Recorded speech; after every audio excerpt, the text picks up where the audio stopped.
కొరటాల శివ దర్శకత్వంలో జూనియర్ ఎన్టీఆర్ హీరోగా నటించిన జనతా గ్యారేజ్ సినిమా విడుదల తేదీ ఆగస్టు 12 అన్న విషయం తెలిసిందే.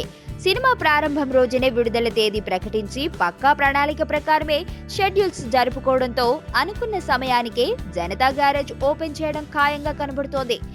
అయితే ఇదే తేదీకి తెలుగులో చైతు సినిమాతో పాటు మరో ప్రతిష్టాత్మక బాలీవుడ్ సినిమా కూడా విడుదల అవుతుండటంతో బొడ్డోడు సినిమాకు పోటీ తప్పేలా లేదు. తాజాగా విడుదలైన హృతిక్ రోషన్ మహంజ్దారో సినిమా ట్రైలర్లో విడుదల తేదీని ఆగస్టు 12గా ప్రకటించారు.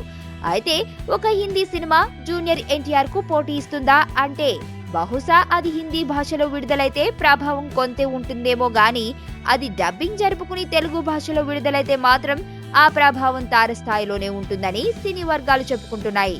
ట్రైలర్ విడుదలైన తర్వాత మోహన్జదారో తెలుగు తమిళ డబ్బింగ్ హక్కుల కోసం ఇప్పటికే పలువురు ప్రయత్నాలు ప్రారంభించినట్లుగా సినీ వర్గాల సమాచారం. హృతిక్ కు తెలుగునాట కూడా మంచి పాపులారిటీ ఉండడం, బాహుబలి మాదిరి అత్యంత ప్రతిష్టాత్మకంగా రూపుదిద్దుకోవడంతో మోహన్జదారో సినిమాపై ఆసక్తి కలిగేలా చేశాయి.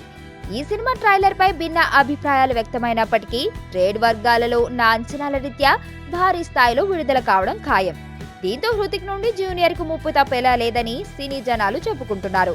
ఒకవేళ అదే జరిగితే జనతా గ్యారేజ్ సినిమా విడుదల తేదీలో మార్పు ఉంటుందేమో చూడాలి.